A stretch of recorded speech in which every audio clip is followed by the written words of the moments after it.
Terima kasih Pak Untung, Prof. Atma, Bapak Ibu semua yang saya hormati, para narasumber semuanya, tadi juga Bu Tini. Dari dua pemateri, Prof. Atma dan Pak Cahyono, jadi saya akan membahas bagaimana tadi sudah disampaikan oleh Pak Prof. Atma, bagaimana UKM, UKP itu tidak boleh dipisahkan. Kemudian bagaimana Pak Cahyono mutu pelayanan ini harus tetap jalan meskipun saat ini kita disibukkan adanya COVID yang mungkin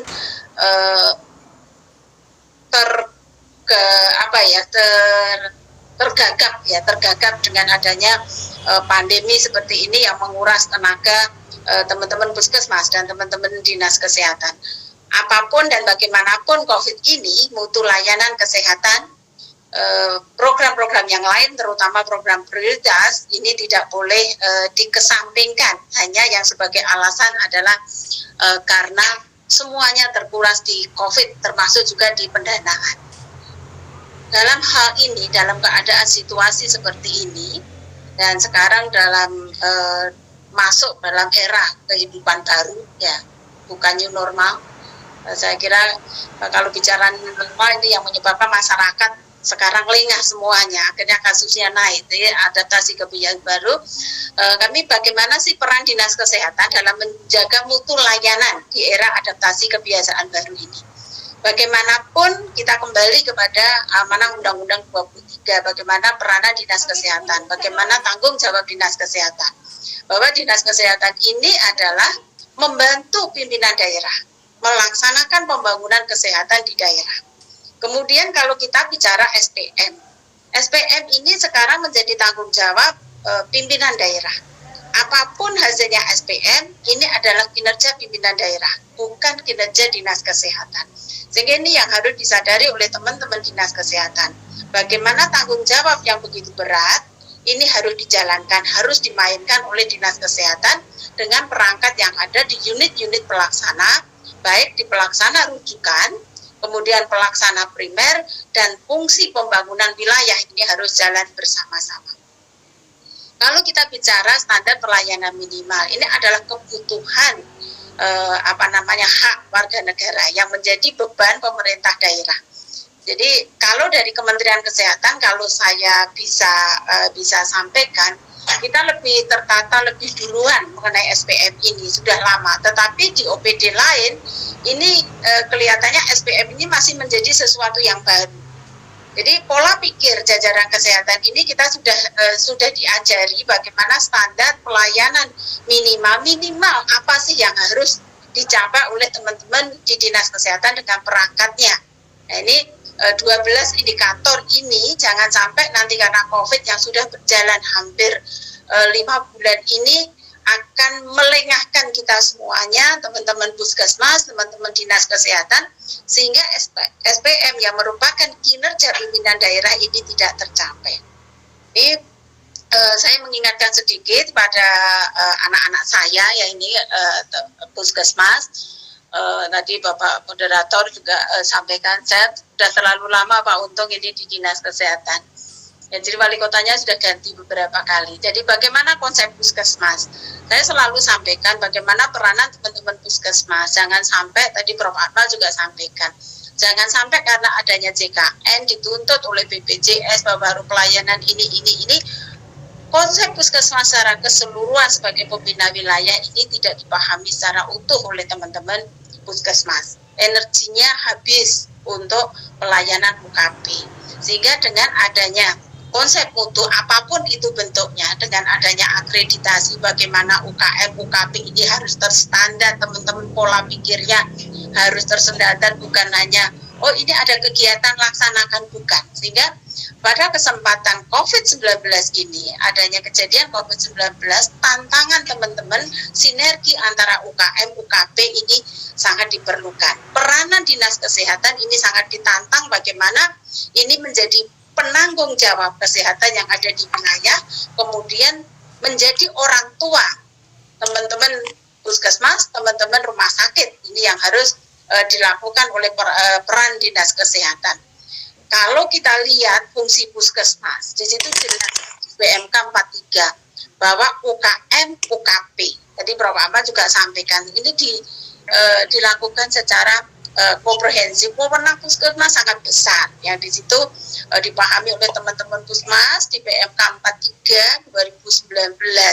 Dibaca dari halaman 1 sampai terakhir itu jelas. Kalau itu dipahami oleh teman-teman Pusmas, semuanya ini sebetulnya fungsi Pusmas akan dijalankan dengan baik.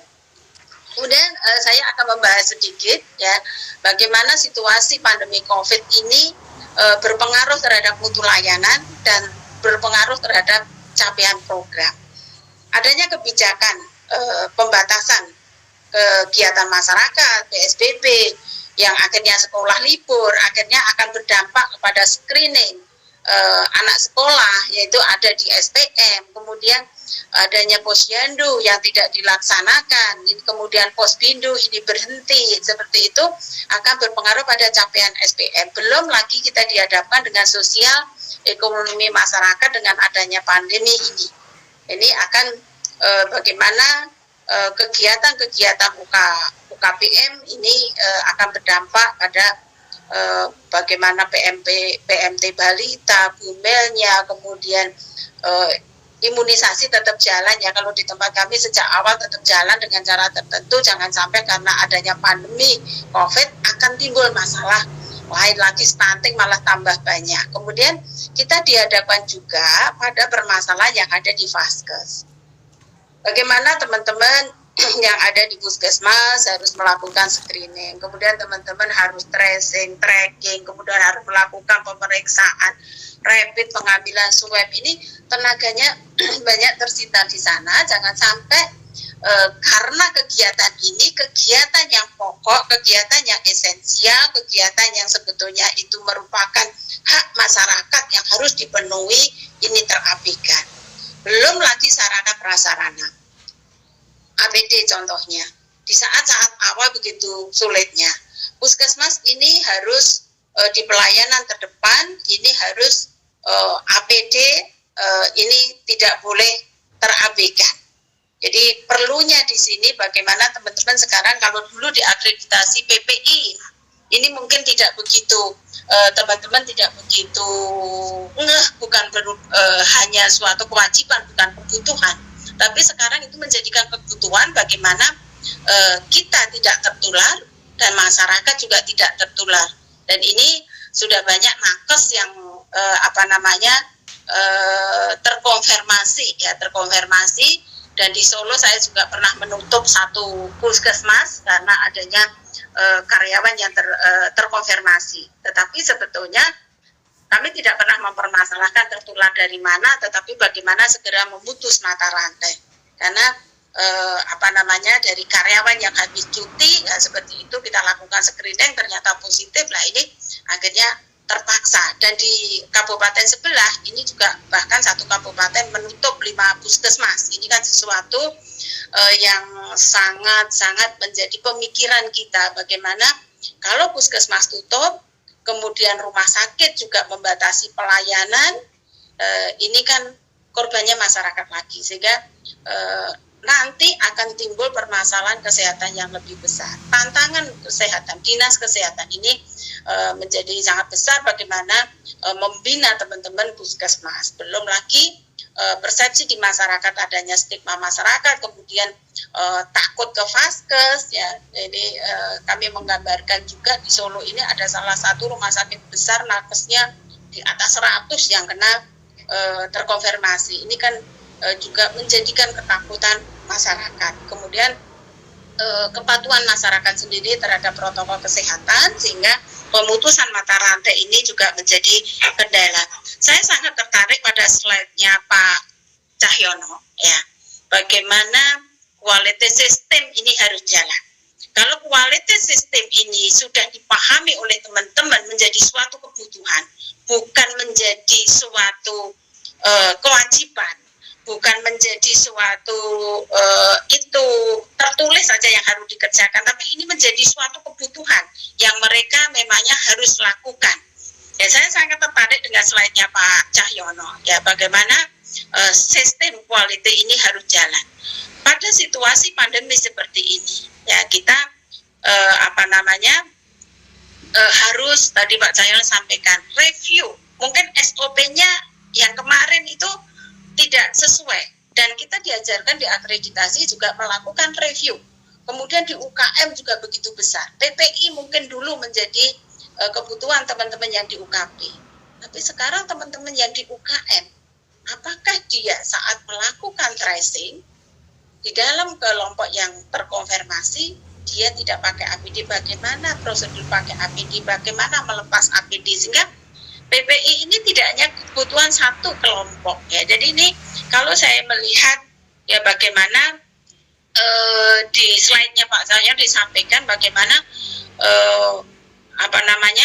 review SOP disesuaikan dengan panduan yang baru di Kementerian, panduan baru, panduan pelayanan balita, panduan pelayanan lansia, panduan pelayanan anak sekolah, ini sebagai contoh sebenarnya. Ini di era pandemi ini pasti itu SOP-nya berubah. Peranan dinas kesehatan ini ditantang. Bagaimana teman-teman dinas kesehatan harus memahami itu bukan pekerjaan puskesmas, tapi itu adalah pekerjaan kita yang dilakukan oleh anak-anak kita. Karena capaian yang dilakukan oleh mereka ini merupakan kinerja yang ada di dinas kesehatan. Ini yang harus dipahami oleh teman-teman dinas kesehatan. Adanya panduan baru bukan dalam arti ini pelajari, bukan. Teman-teman dinas kesehatan harus mempelajari, harus mensosialisasikan, kemudian harus mendampingi teman-teman saat melakukan review SOP tersebut. Sehingga pelayanan-pelayanan tetap jalan. Pelayanan balita, pelayanan lansia. Sampai kapan pandemi ini akan berakhir, apakah pelayanan ini akan berhenti. Sehingga teman-teman dinas ya, fungsi tim pendamping di dinas apapun, tim monitoring terpadu atau tim pendamping apapun istilahnya, tetapi fungsi tim yang melakukan pendampingan dan monitoring kepada teman-teman Vaskes, tidak hanya puskesmas ya, karena dinas juga bertanggung jawab kepada Vaskes di luar puskesmas. Dan puskesmas juga harus menyadari bahwa fungsi jaringan dan jejaring ini harus jalan. Bagaimana klinik, dokter praktek, dokter gigi praktek yang ada di wilayah ini menjadi satu kesatuan di dalam pembangunan kesehatan yang ada di wilayah kerja puskesmas. Kemudian di dalam implementasi pelaksanaan dari review tersebut, ya tadi saya sangat tertarik ya sampaikan Pak Cahyono. Bagaimana teman-teman dinas kesehatan ini memainkan perannya, melakukan monitoring. Ya ini juga jangan sampai justru di COVID ini dinas kesehatan juga malah berhenti. Ya ini tidak boleh. Ya ini bagaimana harus mendampingi bagaimana pelaksanaan di dalam SOP yang baru, kemudian pelaksanaan kegiatan program tersebut ini tetap berjalan. Kemudian bagaimana keberlangsungan.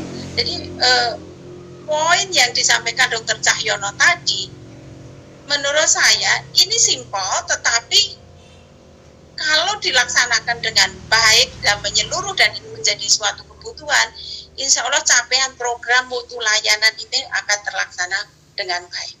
Kemudian di internal puskesmas sendiri, untuk menjaga bahwa SOP itu dilaksanakan dengan baik, pelaksanaannya dengan baik, perlu dilakukan monitoring internal yang mungkin lewat istilahnya audit atau yang ada di puskesmas, ya tim audit yang ada di puskesmas atau rapat tinjauan manajemen, sehingga kalau ada permasalahan segera ini untuk dilakukan solusi sesegera mungkin, ya tidak ditumpuk seperti itu.